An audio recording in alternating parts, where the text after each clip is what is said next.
So today we are very excited to be having an amazing guest join us, and we're going to be talking about all things sales.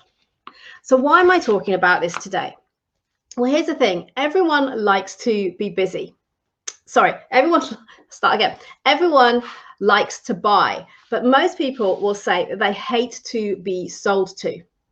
The word sales can quickly create resistance for some people. And many people will say that they either hate or they avoid sales, or that in some cases it even repels them. And here's the thing that I believe, and this is that no matter what role, what job, what business we are in, we're all in sales. And from a young age, we are learning to influence others, to win across their buy-in to us through the giggles, the tears, the smiles, to get what we want, the food, the attention, the cuddles. And as we progress through life, we want people to continue to gravitate towards us, to want to be our friend. And it's important that we continue to influence the way that we show up and have those people buy into us, whether it's socially, whether it's seeking a partner, whether it's cajoling the kids to do what you want them to do, or securing a new job. For example, a job interview is a sales conversation. And ultimately, in life and in business, we want people to know, like, and trust us. To enable this, we must build connection with others through influence, through selling, in some cases through selling ourselves. And building connection is a core element of building your personal brand, so that others form a good impression of you, have you top of mind, and want to gravitate towards you. So I'm really excited to be speaking today to our guest, Spencer Lodge. And Spencer is one of the world's most dynamic sales trainers and the founder of the Blue Sky Thinking Group, a 9-figure business. He delivers incomparable, high-energy sales workshops that are some of the most in demand on the planet. And with almost 3 decades of experience of helping companies multiply their revenue, Spencer's highly effective sales techniques help individuals and companies to achieve explosive growth. So let's bring Spencer on. Spencer, hi there. How are you doing? I feel really great after that. What an introduction. Thanks for having me. It's an absolute pleasure. Absolute pleasure. So what's going on? You're out in Dubai, aren't you?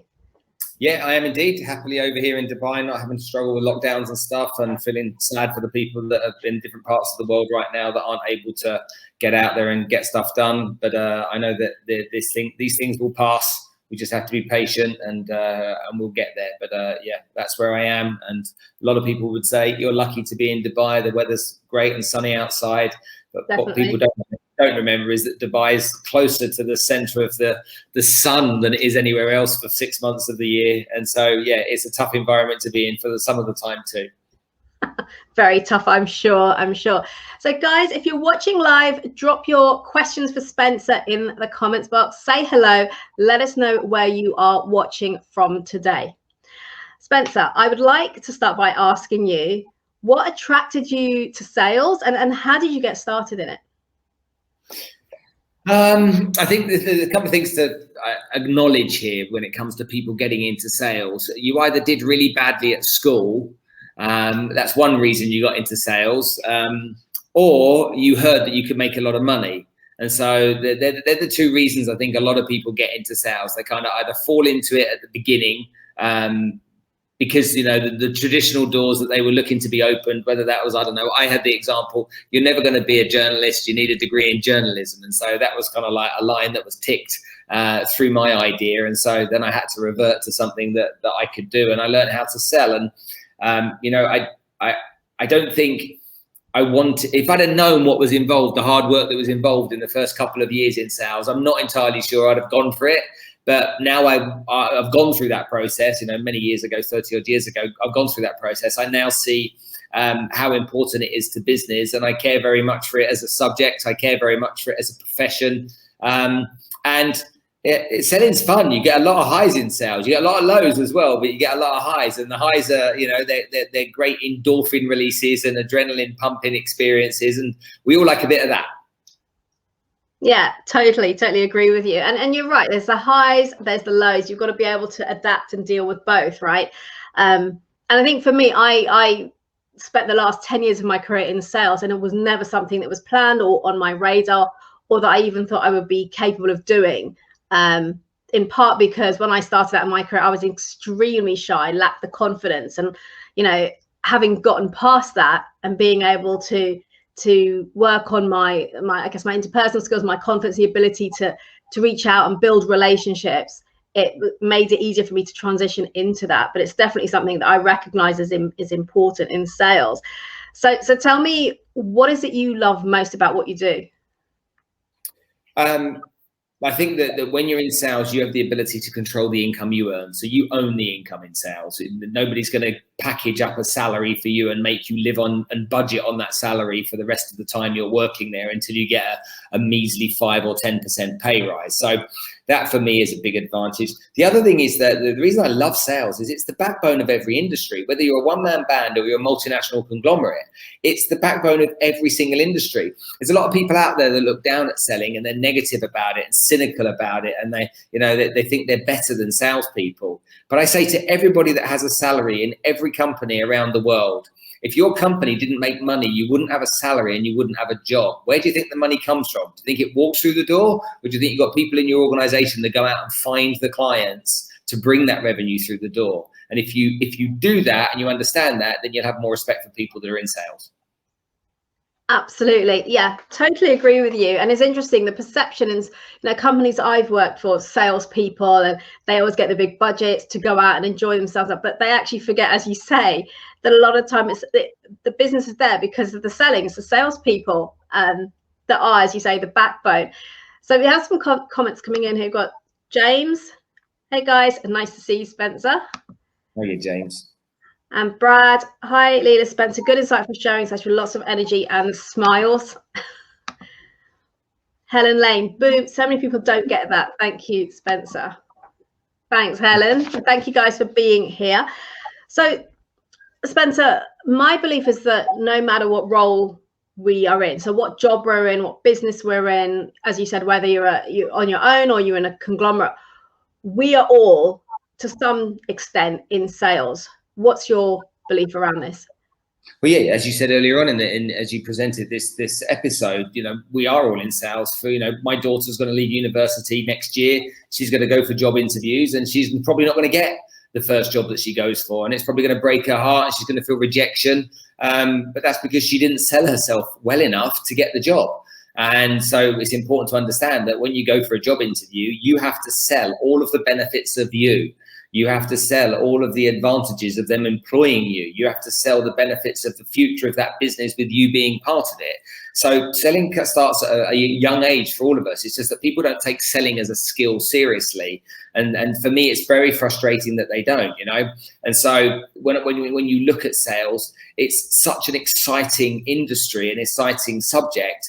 But you can pick out, what does the lawyer do when he's standing there? We used to watch a TV show called Boston Legal. What does Danny Crane do when he's standing there in front of the jury, okay, and he's either defending or he's prosecuting? He's selling to the jury. That's what that guy's doing. He's selling that he's a client is innocent or that the other client is guilty. He's selling that concept to the judge and the jury. Think about it when you go into a business and you're trying to put a big pitch together for a big organization. You're selling. What about if you run a team of people? You've got to sell your ideas and your concepts to those people within the team that you run, so that they buy into it, and then they go and execute on what you've asked to. So it infiltrates so many factors of our lives. What about when you're at a boot sale? And you're there at the boot sale and you look at something and you like it and you're like, how much is it? And the guy goes 20 quid. You're like, mate, come on, give it to us a tenner. Okay, you're selling the idea of a tenner. And so what you've got to remember in every situation is that someone's either going to sell you on yes or you're going to sell them on no. It's one or the other. So in a conversation between two people, the person that influences the other one the most is the one that will influence the outcome of that conversation. And so it's really important to understand that. But again, people think it's gift of the gab or outgoing personality. You mentioned being shy earlier. Some of the best salespeople I've ever met were incredibly introverted characters. They just knew the art and skill of sales, and they took it as a profession and gave it the same kind of dedication that anyone would becoming a lawyer, a doctor, an engineer, etc. Wow. Yeah. And brilliant examples there you shared. And I think that backs up what I was saying earlier about we are all in sales. So, you know, even if you're in an organization and you're an accountant or you're in HR or you're, in IT, it doesn't matter. You're still having to influence people around you. If you want to be considered for that next big project, or to be promoted to the next level, or you want to be in line for some of that bonus pot, because as you know, it's always limited, and they're going to think of the people who are top of mind for them, the people who are selling themselves through or by virtue of what they're doing day to day. So it's really imperative that you're looking to do that throughout everything you do in your role, irrespective of not being in a direct or indirect sales role. So thank you, Spencer, for sharing that. And tell me, in your experience, what is the resistance that people have towards sales? So whether it's selling themselves, selling their products or services, or others selling to them, because I hear a lot of that as resistance, people wanting to do it or having people sell to them. So tell me a bit about that and your experience of that. Let's understand this from maybe another angle. The one of the most important things for people that frightens them more than anything else is public speaking. Now, public speaking is terrifying to people because they worry about what those people they're speaking to are going to think of them. So they're worried about being rejected. And this is where sales is an issue for so many people, because they fear being rejected. Now, what we've got to remember is that sales is not for everybody, just like every other industry is not for everybody. You know, not everybody wants to be a doctor, not everybody wants to be a lawyer. It's not for everybody. However, it doesn't mean everybody can't do it if they really want to. You know, if I really wanted to be a lawyer, if I really wanted to be one, I could be one. Nothing wrong with that. Okay, I just got to get my brain in the right space. But the reason that people struggle with sales is there's an incredible fear of rejection. People don't want to be rejected.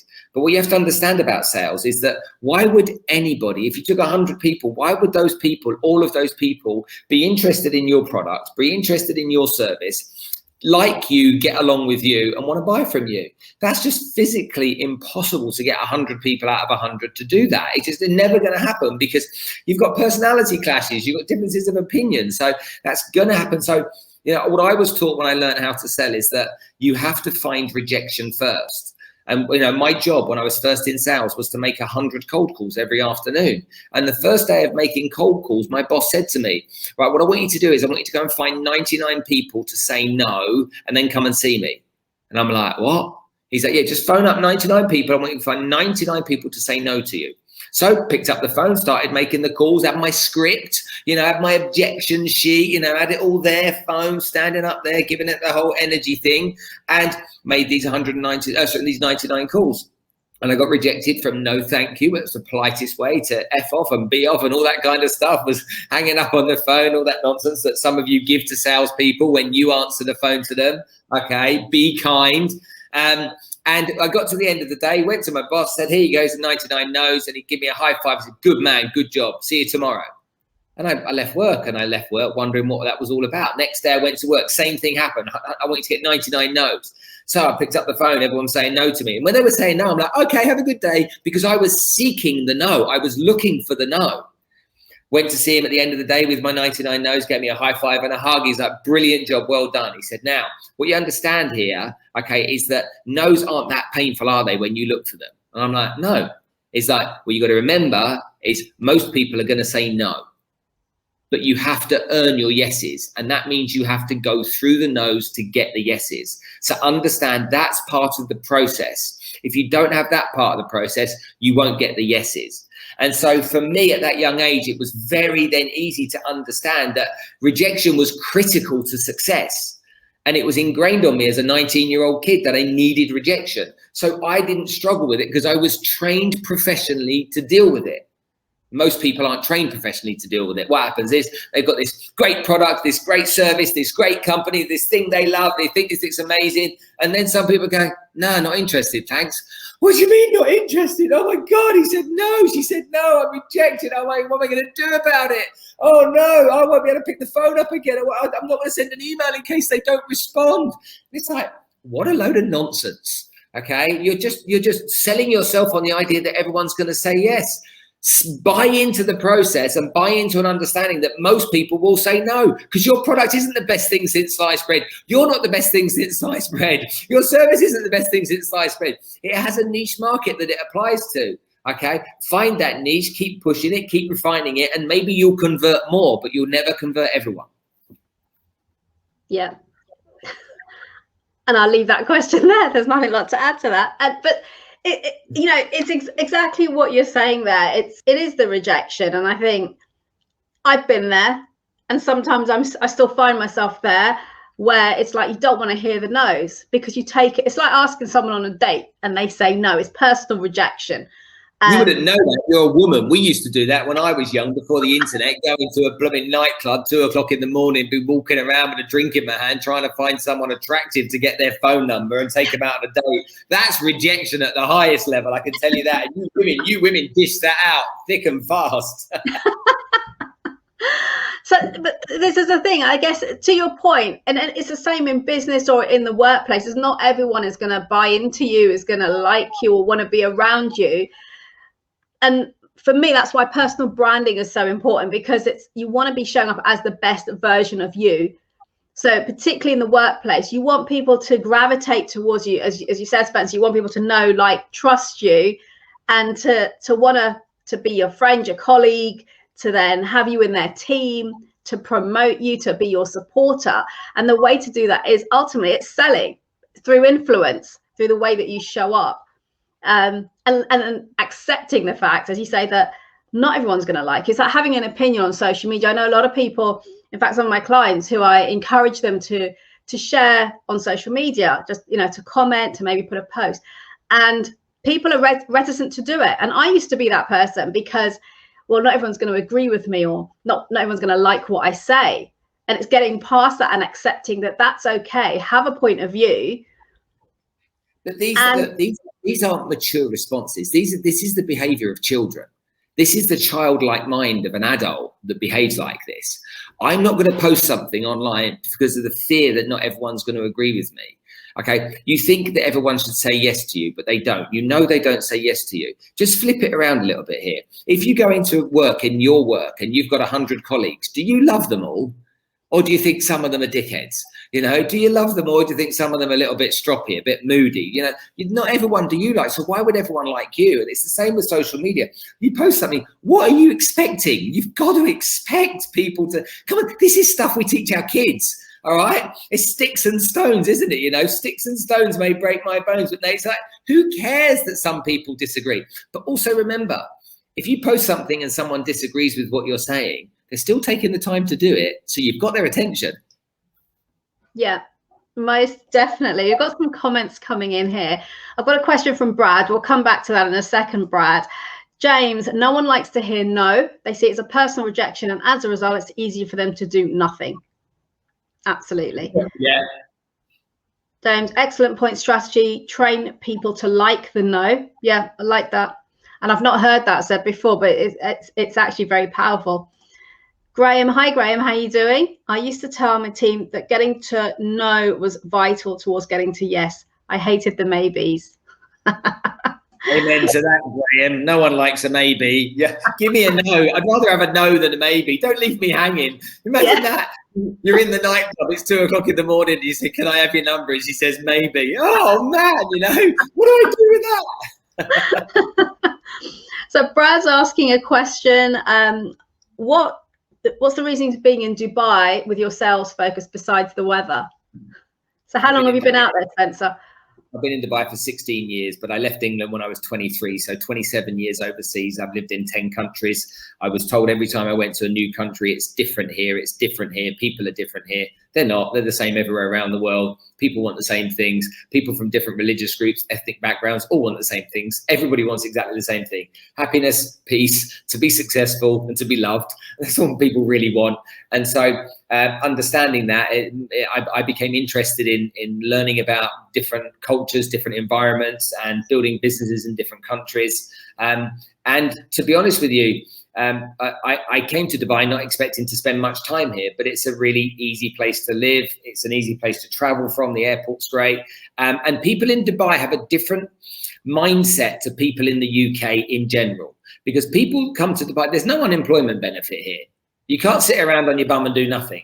Yeah, of course we don't pay income tax, but you have to have a job. And so people are here because they want to better themselves. They want a better career. I describe it as the modern day gold rush. People are here because they want to be successful. And so, of course, everyone enjoys the sun and we get the perks of that. But you've got the sun in, you can go to Marbella and have the sun, but no one's going there to build their career, are they? No one's going to the south of France to build their career, or Cyprus. People are coming here where we've got the good weather, just like those places, but they're here to build their careers. And so there's a level of optimism about the place, and the leaders of this country are very, very ambitious. And that ambition kind of seeps into every aspect of Dubai, hence the reason that I'm here. Yeah, and I guess then you could say, Spencer, that it's a place of opportunity, a bit like the US was talked about for a long time. As a place of opportunity. Dubai is similar. It's taught me, living here has taught me that everywhere is a place of opportunity. If I knew what I knew now in the UK, and I had all the benefits of the knowledge and experience that I've got in the UK, we're in Dubai. There's 9.5 million people in this country. Dubai is one city of 3.5 million people. There are more people that live in London than live in the whole of this country. The country, UK, is 67, 70 million people. The opportunity, the market opportunity there, by comparison, is massive by comparison. And that's still a fraction of the United States. And so understanding that I'm really an island almost in terms of population, then break that population down. 66% of the population is Pakistani and Indian. So that's 66%. Then you've got the Filipinos, which is the third biggest nationality. The local population is only 19% of the total population. There's about 300,000 Brits that live here. So our market's very tight, depending on what we're selling, for a lot of people anyway. And so the opportunities in other places are much, much bigger. It's just that there is definitely a level of optimism and positivity here, and everyone's wanting to get on, Yeah, definitely. And Graham's saying tax exile. I don't pay any income tax, Graham, but that's your choice to live in the country you live in. I live here. But trust me, it's a lot more expensive living here than it is in the UK. So at the end of the day, it kind of evens itself out. Yeah, that is definitely, I agree with that. Shahista saying UAE is a country of great opportunities. Thank you, Shahista. So guys, if you have any questions for Spencer, do pop them in the comments. So I'd like to ask you, Spencer, when it comes to sales, what 3 things should you avoid doing? So in other words, what turns people off? They say that dogs smell fear. Well, prospects smell desperation. And so when you're in sales, desperation is written all over your face. So that's something to be acutely aware of. Number 2, people that don't know how to sell as professionals like the sound of their own voice. Remember that you're not going to learn anything when you're talking. You'll only learn something when they're talking. So be really good at asking questions. Be really clear on what the fact that your job is to meet somebody, a company, an individual, learn about their situation, identify a problem, and fix or solve that problem. If you don't focus on that, all you're doing is trying to push stuff on people that they may not need, and it's just a waste of time. So be very careful of that. And lastly, understand that sales means you have to close. So if you're going to spend time talking to people and prospecting and developing relationships, and you don't ask for the business, you won't make any money and you won't be successful. So remember that you've got to ask for the business. Stop thinking that they're just going to buy from you, because that's not how people behave. You have to encourage them to either sign on the dotted line or whatever it may be that they need to do. So it's really important. There's loads of other things that you shouldn't do. Smell good. If you're face-to-face selling, smell good. Don't smell bad. People hate people that have got body odor. Okay, my mum will never buy from someone with dirty shoes. And so make sure you present yourself well. Give yourself your best shot at presenting yourself. And make sure, when you meet someone, we used to handshake people before we fist pumped. And when we used to handshake people, no one likes a floppy, wet, sweaty palm to shake. It's the worst thing ever. It's like, what did I just slippery, horrible stuff I just touched then. So make sure when you meet people, you do things the right way. And that's if you're not going to shake their hand, then make sure you've got a nice, clean, firm fist bump or whatever it is that you might do. But there's so many things that people get wrong because so many people get into sales thinking that they can just pick it up as they go along. And it doesn't work like that. You know, imagine going to the dentist and sitting down with him and he's like, open wide, it's my first day. Let's have a go with this drill. You'd be like, you'd be out there like a shot. You know, you sat with the doctor and, you know, you tell him what the problem is. Yeah, my knee's really hurt and I've got a problem with my knee. And he's like, hold on a minute then. And he puts a sling on you. You'd be like, what are you doing? You know, it's like, what? Why? You wouldn't even go there. What about if a lawyer? You sat down with a lawyer and he said, yeah, I've never won a case. Oh, great. Excellent stuff. You know, that's really good. Okay. And it's just so, it's like that with every profession.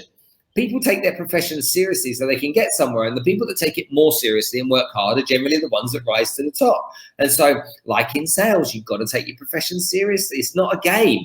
All right. It's a business, and it's a business that can give you massive results, like massive results if you just took it seriously.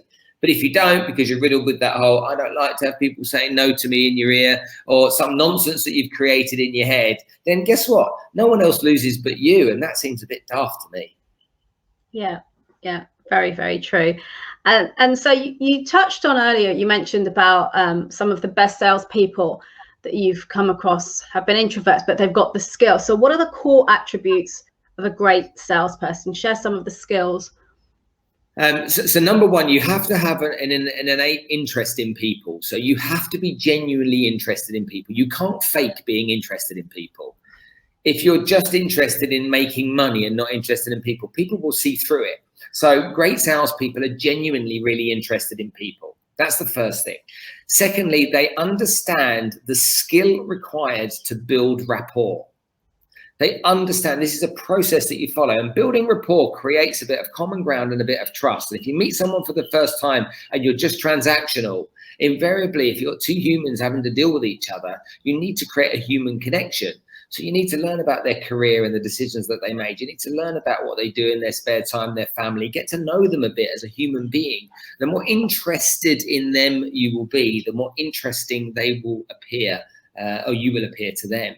So build more rapport, okay? Trust. You know, add humor into your relationship as well. Not everything has to be serious. Make sure that it's fun. This should be a great experience. Whether you're selling a sofa, I don't know, printer, blooming ink, I don't know what it is. Whatever you're selling, make the relationship fun, you know, enjoyable. And I don't mean cheesy Benny Hill jokes, you know, or not, you know, this kind. I mean, make it engaging and fun, and make the experience fun.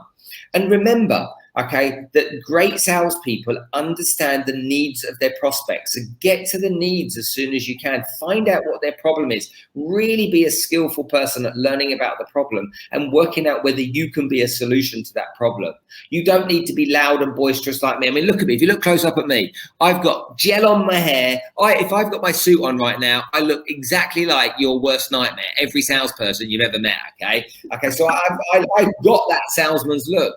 But work really hard on your energy. Make sure if you are high energy, be high energy. But if you're not, okay, then use your shyness or use your inability to be boisterous. Use that as an advantage. Because remember, you're dealing with 4 personality types. You've got a driver, you've got an amiable, you've got an expressive, and you've got an analytical. Now, those 4 personality types cross over. Learn about those personality types. And remember this, an engineer will be typically analytical.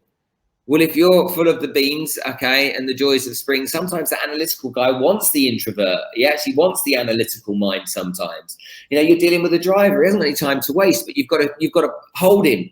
You know, that driver he's going in a straight line. He doesn't want to mess around and faff around. He wants to be straight and clear. So grab him and shake him and say, no, sunshine, we're doing it my way. Okay, this is what we're going to do. I've got to get you in line with me and make sure that you control that. You've got the amiable guy that will be your best mate, and then he'll say to you just before you expect to pick the deal up, oh, no, I'm going to go with my other friend. And you're like, no. And then you've got the expressives. And so when you look at these different personality types, learn about them, learn how you can communicate with them, learn how you can identify them. And so that you can then bring your arsenal of weapons and tools to the court so that you can play. Very nice. Really valuable advice there, Spencer. Thank you. And we've got some questions coming in as well. What's Brad saying? A mini Wolf of Wall Street in Dubai Thank you, Spencer, for sharing your passion and stories and the disco image at 2 a.m. No, maybe, but more yeses. Very good, Brad.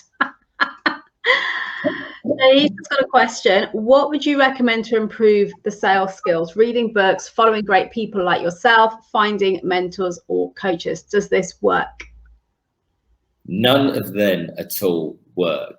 This is a profession. This is not picking up a book, reading it, and then learning something. You have to go to school, all right? You have to invest in learning the skill. How are you going to learn to be a lawyer? Pick up some books? No, you've got to find someone, okay, that can teach you how to do it, whether that's a company, an individual, whatever it is, and they must demonstrate that they've been able to do it themselves. Find somebody that's walked in the shoes you want to walk in and pay them as much money as you can to teach you a skill that you'll be able to use until the day you die. It's that important. So you can't fling little bits at it. This has to be a concerted, committed, structured effort. And I think if you do it that way, then you can get the great benefits from it. If you don't, it's like doing anything, you know, reading books about being a lawyer, reading books about being a doctor. Really? Is it really going to work? Are you really going to build a career in that? Probably not. So that's what I would say. Thank you for the question, Shahista. I hope you're keeping well over in Uzbekistan. Thanks, Spencer. And there was a couple of questions that came in yesterday for you. So the first one is, they're both from Justin Williams, who's business development based in the UAE. And he says, what are your thoughts on e-commerce, digital transformation, and how this will play a pivotal role in the acceleration of the UAE's economy, as well as for the aspiring salesperson? Well, I think e-commerce has played a role in the economy of every country over the course of the last 12 months in a very big way. So I don't think it's specific to this country. What was the second part of that question? So digital transformation as well, and then as well as how would it play a pivotal role for the aspiring salesperson? Well, an aspiring salesperson has to understand, like everybody, that there's different digital strategies now. I mean, let's take the example, the easy one. We used to knock on doors and make cold calls. And we used to lick envelopes and put them through the franking machine with mail shots that we used to send to people all those years ago. And that changed. Lead generation now can be done online.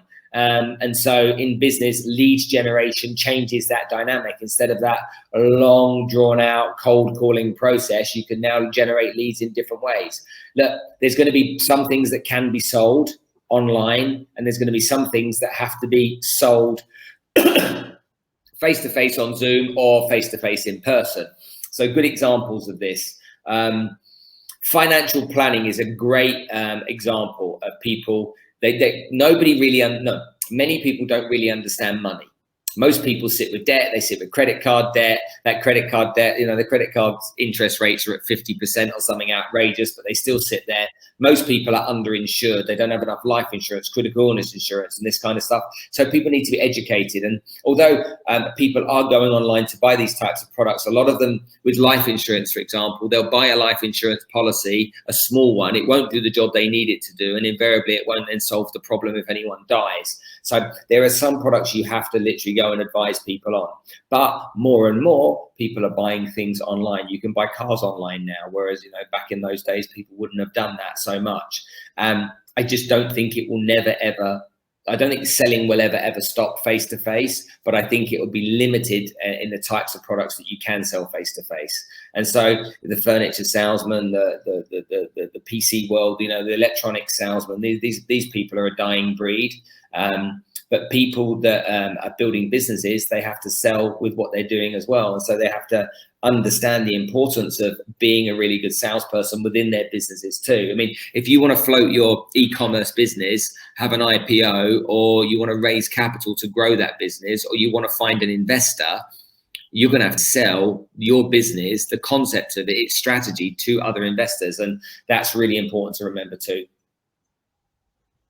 Yeah, thank you. And Justin's other question, Spencer, is what coaching or mentorship do you offer for those living in UAE? So I do one-to-one coaching or one-to-one mentorship. I'm not a coach, okay? All I will teach you to do is what I've done myself. That's all I will teach. And people get great results because of it. but I'm a no nonsense type of guy. So it's like, you know, you pay me for my time. You don't mess around. If I notice you're not taking action, then there's no point me doing the work with you. But I offer that kind of stuff myself. And if you want to know more about that, then you can by all means hit me up any way you want to, and I can tell you about it. Thank you. And so back to personal branding, Spencer, when it comes to your personal brand, if you take people who are working in a company, organization, and they want to position themselves for others, so they form that powerful, that good impression with people, they're recognized for their talents, and they're top of mind for the decision makers. How can those people best sell themselves in a manner that has other people wanting to gravitate towards them? So you shared a lot of, from a direct sales kind of thing, what people should and shouldn't do, but from a more generic, we're all in sales, how do we show up as our best self to have people want to work with us, to hire us, to, you know, to be around us? I think there's a lot of stuff that's been going on forever about that. You know, you go into a working environment and you want to shine in that environment, but then get your head down, get your tail up and work your nuts off. Be kind, be that person that's interested in what everybody's got to do. Try and go above and beyond. Always present yourself well, or, you know, literally be thoughtful. You know, there's some silly things that you can do to get attention of other people from a brand perspective is to write down in the diary everyone at work's birthday. You know, everyone at work's, but literally on their birthday, send them a video message or go up to the desk and sing them happy birthday. That'll get them remembered no matter who it is. You know, little stuff like this is about making sure that you're at front and center of people's minds. Be collaborative, you know, be kind when talking about others. People will suss it out very quickly when you don't. And then when it comes to the digital side of things, use LinkedIn properly. You know, post LinkedIn content that's valuable and interesting and engaging on a consistent basis. Let people know that you're a thought leader in the area that you work in. Let them know that, you know, you're really interested in that subject. Trust me, you might be putting content up and seeing nobody responding. They're watching. Trust me, people are watching. Use TikTok. Don't think it's a dance app. You know, I've got a lawyer friend of mine that took me 6 months to get him onto TikTok. And now he's known here in Dubai as the TikTok lawyer. All right. Huge amount of business he generates from TikTok. So don't be frightened to go into those areas. Remember that people will check you out. So, and you know what? People are mean. People are mean and people are troublemakers. And so if you give them an inch, they will take a mile. So make sure that you don't, you know, and make sure that people see you as a good person, a kind person, a driven person, but someone that is not selfish. And so these are all kind of like natural characteristics that any good professional should have. I just think if you add that onto an online presence, you know, go and look what I do. I don't have a huge following. I've got 150,000 people across my channels. So it's not a huge following, but you know, I'm very keen to share the stories on my podcast of people that have been through real life experiences, like really real life experiences. And I was committed to doing that, you know, people that have gone through unimaginable experiences along the way. But by doing that, in 2 weeks' time, I start filming a TV show because I was genuinely interested in people and their stories. And one of my guests has now allowed us to be able to make a TV show, a proper TV show for Netflix that's going to start filming. And so there's lots of great stuff you can do. Don't come out of your lane too often as well, is one thing I would say. If your lane is your lane and you like that lane, stay on lane, you know, stay in your lane, be the king of that lane. Don't jump around between different lanes because it will make other people confused as to who you are and what you are. Brilliant advice there, Spencer. Thank you. And I like the point you made there. Something I say very often is that keep posting, keep commenting, because you never know who is watching. LinkedIn in particular, I've noticed that, you know, a lot of people who come towards me know everything that I'm putting out there, but they've never once engaged, and that's okay. But people are watching and people are seeing what you do. So that's really important to keep doing and being, as you say, consistent. And just, you mentioned an example of that is someone might say, I only got 30 likes on my post. That's nothing. And why do I bother? And I'm like, well, just imagine if those 30 people were in a room with you right now. 30 people that liked your stuff in a room with you right now. Those 30 people potentially could be 30 prospects and could be 30 clients. If you were in a room with those people right now, knowing they liked your stuff, how would you feel? So don't underestimate the importance of this because it has its power. Yeah, most certainly does. And you talked, Spencer, about your podcast. as kind of just to bring in the personal branding aspect of that, what was it that you did somewhat, I'm guessing strategically in some shape or form, to bring in some of the guests that you managed to get onto your podcast, and the likes of Tony Robbins, of Gary Vee, of Dr. John Martini? What was the approach you took? How did you show up to be able to be successful in having them agree to join you? When I want something, I go and get it. So what I did to get Tony on the show was I reached out to his manager, and she basically said no. She didn't say no nicely. She said it quite aggressively. I then found his publicist in New York. She said no. I sent her some flowers. She then said no again. I then sent her some cupcakes, and she said, you shouldn't have bothered sending flowers. I love cupcakes. What do you want? I told her what I wanted. I knew Tony was going to be in Dubai, and she said, make a video. I can't promise you anything, but I'll make sure that he sees the video. And so I made a video saying, you said it's not about, I forgot the word now I used. What was it about? Anyway, I forgot, but it slipped my mind. Anyway, I made a video for him, and I was jumping and screaming at him saying, you said, and he watched the video and he's like, who's this nutcase? And anyway, when he came to Dubai, luckily enough, we got him into the studios, and he was amazing. Other people I've been able to leverage because of Tony in that space, I think. But again, like with everybody, like Dr. Shafali, I just reached out to her on Facebook. I said, I know you're going to be in Dubai. I love you. Please don't say no. My fingers and toes are crossed. And she was like, no problem at all. I checked her out. Great. But we're 150 episodes in now. The podcast changed direction a little bit about a year ago and went into people's personal stories. And that was a real shift for me, and into an area that I care about more than anything else. And so the podcast has opened up so many doors you wouldn't believe, with people who you wouldn't have access to normally, having them on my WhatsApp and being able to call them and have a coffee with them, to people that have just got stories that I think the world needs to hear about. Amazing. And what's the name of your podcast? It's original. You won't have guessed it. It's called the Spencer Lodge Podcast.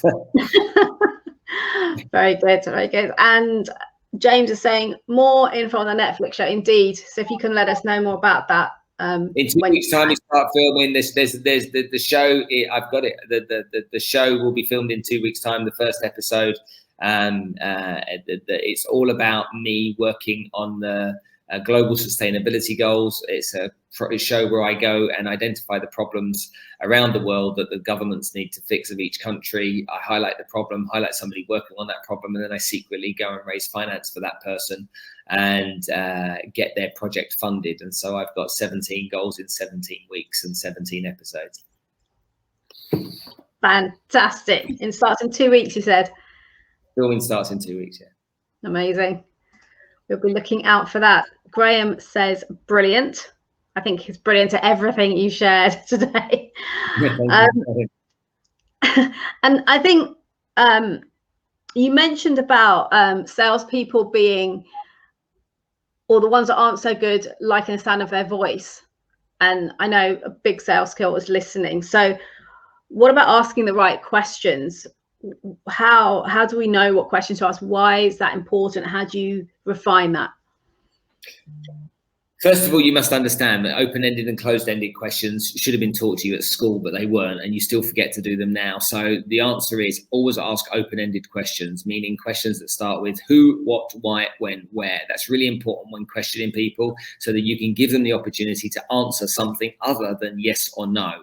So that's a really important thing to do. Asking questions. Look, if you know your industry and you know your subject, you'll probably know the problems your client faces. You'll probably know typically what kind of situation they go through. So don't tell them anything. Ask them in a way that they then tell you.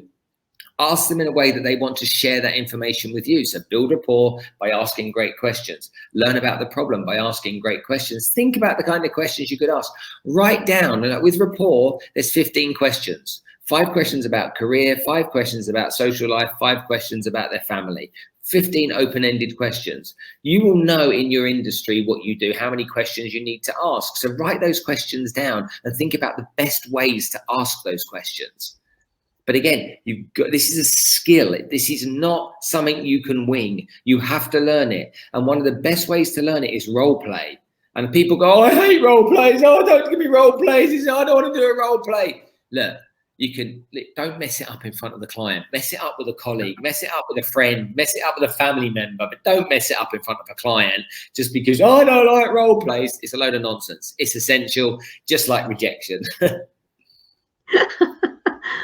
So, a couple of things. So Graham just asked a question. Let's just go to his What's question. the sailing like out there, Spencer? Graham, I'm not a sailor, so I don't know. You'll have to ask the sailors. I think when it's windy, it's good. And when it's not, I suppose. No idea, pal. And I think taking into account everything you've been talking about today, one of the biggest things that I'm hearing to be successful, whether it's direct, indirect sales, it's just building your brand, it's to have a genuine interest in others and want to learn about them, want to know about them, and showing that interest is one of the ways to really attract. Is that the case? Is that a good? Aren't people fascinating? People are just so fascinating. I love learning about people. I love learning why somebody studied biomedical engineering at university and then became a chartered accountant. I'm fascinated by that. Why people studied marketing and then they become a petrochemical engineer. It's like, that fascinates me, fascinates me why people chose the careers they do. It fascinates me why people do what they do, how they see it. It fascinates me how people see the world. So I'm sincerely and genuinely interested in people. And maybe that's a nature rather than a nurture thing. Who knows? But be interested in people, because people are phenomenal. And, the more people that you can be interested in, the more you can learn from and the more potentially you can serve. Yeah. Is there anything else you'd like to add, Spencer, before we wrap it up? No, I've enjoyed this. Thank you so much for inviting me on the show. Thank you very, very much, Spencer. It's been an absolute pleasure having you here today. And you've given away some amazing insights, some nuggets, great shares for people, whether it's developing your career in sales, enhancing your sales skills, building your personal brand. It's been absolutely fantastic. So thank you very much. And for all of you watching there on the live or on the replay, if you have any other questions for Spencer, you can reach him, pop a question in the comments below, or direct message him on LinkedIn. And so until next time, remember to build your influence, make an impact, and be remembered for all of the right reasons by showing up as the best version of you. Thank you, Spencer.